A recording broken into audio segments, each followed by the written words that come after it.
السلام علیکم ورحمۃ اللہ۔ آج میں آپ کے سامنے حضرت زید کی ایک عجیب ہی کہانی پیش کروں گی۔ حضرت زید وہ ہیں جن کو نبی کریم صلی اللہ علیہ وسلم نے اپنا منہ بولا بیٹا بنایا تھا۔ معزز سامعین، آپ نے یمن کے ملک کا نام ضرور سنا ہوگا۔ یہ ملک سعودی عرب کے جنوب میں واقع ہے۔ آج سے 1400 سال پہلے کی بات ہے کہ وہاں ایک مشہور خاندان بنو قزا رہا کرتا تھا۔ اس میں حارثہ اور سودہ نام کے دو میاں بیوی رہتے تھے جو اپنے بچوں کے ساتھ ہنسی خوشی زندگی گزار رہے تھے۔ ان بچوں میں ایک کا نام زید تھا۔ وہ نہایت ہی نیک اور فرمانبردار بچہ تھا۔ اس کی صورت بہت پیاری اور عادتیں بہت اچھی تھی۔ زید کی عمر کوئی 8 سال کی رہی ہوگی کہ ان کی والدہ ان کو ساتھ لے کر اپنے میکے کی طرف روانہ ہوئی۔ راستے میں ڈاکوؤں نے ان کا قافلہ لوٹ لیا اور ننھے زید کو پکڑ کر لے گئے۔ اپنے پیارے بیٹے کو اس طرح چھن جانے سے ماں نے رو رو کر اپنا برا حال کر لیا۔ جب بچے کے والد حارثہ کو یہ خبر ملی تو وہ غم کے مارے دیوانہ ہو گیا۔ گاؤں گاؤں گلی گلی زید زید پکارتا پھرتا رہا۔ جنگل پہاڑ صحرا سب چھان مارے لیکن زید کا کھوج نہ ملا اور نہ ملنا تھا۔ آخر دل میں پتھر رکھ کر وہ خاموش بیٹھ گئے۔ ادھر زید کو ڈاکوؤں نے عکاظ کی منڈی میں لے جا کر بیچ ڈالا۔ اس کو خریدنے والے تھے امت کی ماں حضرت خدیجہ کے بھتیجے حکیم بن حزام۔ انہوں نے کچھ عرصہ کے بعد زید کو یہ کہہ کر اپنی پھوپھی کے نظر کر دیا کہ یہ آپ کی خدمت کیا کرے گا۔ ہمارے رسول پاک صلی اللہ علیہ وسلم نے زید کی اچھی عادتیں دیکھی تو ان کو حضرت خدیجہ سے مانگ لیا۔ زید نے رسول اللہ صلی اللہ علیہ وسلم کی اس طرح خدمت کی کہ آپ اس کو اپنے بچوں جیسا سمجھنے لگے اور اس سے بے حد پیار کرنے لگے۔ ایک دفعہ زید کے وطن سے کچھ لوگ حج کے لیے مکہ آئے۔ انہوں نے زید کو پہچان لیا اور واپس جا کر ان کے والد کو بتایا کہ زید مکہ میں ہیں۔ یہ سن کر حارثہ کو بے انتہا خوشی ہوئی۔ اسی وقت اپنے بھائی کو ساتھ لیا اور مکہ کی طرف روانہ ہوئے۔ مکہ پہنچ کر رسول اللہ کی خدمت میں حاضر ہوئے اور کہا، اے قریش کے سردار، اے عبد المطلب کے بیٹے، اے شریف انسان، کئی سال ہوئے ہمارے ایک بچے کو ڈاکو پکڑ کر لے گئے تھے۔ ہم نے سنا ہے کہ ہمارے جگر کا ٹکڑا آپ کے پاس ہے۔ خدا کے لیے وہ ہمیں دے دیں اور اس کے بدلے میں آپ جتنا مال روپے پیسے ہم سے لیں گے ہم ضرور آپ کو دیں گے۔ رسول اللہ نے ان سے پوچھا، تمہارے لڑکے کا نام کیا ہے؟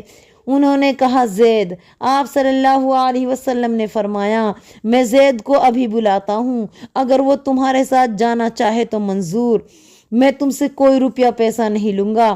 اگر وہ میرے پاس رہنا چاہتا ہے تو میں زبردستی اسے تمہارے ساتھ نہیں بھیجوں گا۔ پھر آپ صلی اللہ علیہ وسلم نے زید کو بلایا۔ ان کو دیکھتے ہی والد نے سینے سے لگا لیا، چچا نے بھی پیار کیا۔ پھر رسول اللہ نے ان سے فرمایا، زید، یہ تمہارے والد اور تمہارے چچا تمہیں لینے آئے ہیں، بولو تمہاری کیا مرضی ہے، ان کے ساتھ جانا چاہتے ہو یا میرے پاس رہنا چاہتے ہو؟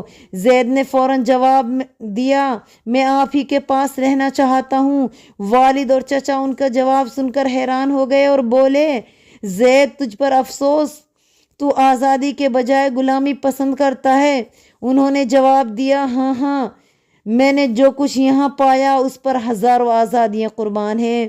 میرے لیے اپنے آقا سے بڑھ کر کوئی نہیں۔ آپ صلی اللہ علیہ وسلم ہی کے لیے میرے ماں باپ اور آپ صلی اللہ علیہ وسلم ہی میرے ماں باپ اور سب کچھ ہیں۔ باپ اور چچا سمجھ گئے کہ ان کے بیٹے کو یہاں بہت آرام ہے، چنانچہ وہ ان کو پیار کر کے واپس چلے گئے۔ ادھر رسول اللہ صلی اللہ علیہ وسلم زید کے جواب سے اس قدر خوش ہوئے کہ ان کا ہاتھ پکڑ کر کعبے لے گئے اور اعلان کر دیا، لوگو، زید آج سے میرا بیٹا ہے۔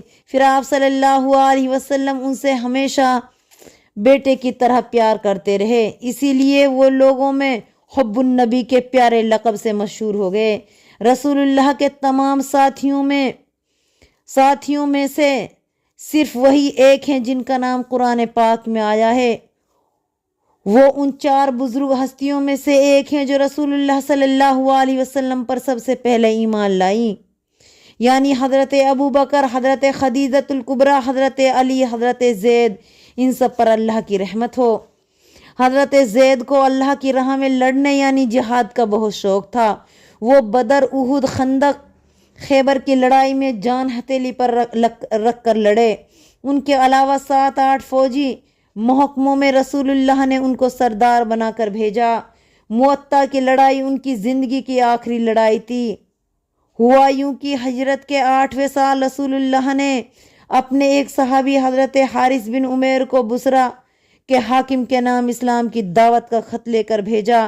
راستے میں انہیں بلقا کے عیسائی رئیس شرجیل نے شہید کر ڈالا۔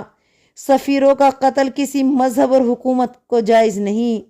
حضرت حارث کا بدلہ لینے کے لیے رسول اللہ نے 3000 کا لشکر حضرت زید بن حارثہ کی سرداری میں روانہ کیا۔ دشمن کی مدد کے لیے روم کے بادشاہ نے فوج بھیج دی۔ اس طرح دشمن فوج کی تعداد 1 لاکھ سے بھی زیادہ ہو گئی۔ حضرت زید اور ان کے ساتھی اتنے بڑے لشکر سے بالکل نہ ڈرے اور اللہ کے بھروسے پر اس کا زبردست مقابلہ کیا۔ حضرت زید بڑی بہادری سے لڑتے ہوئے شہید ہو گئے۔ ان کے بعد حضرت جعفر اور حضرت عبداللہ بن رواحہ نے بھی کمان سنبھال لی، لیکن وہ سب شہید ہو گئے۔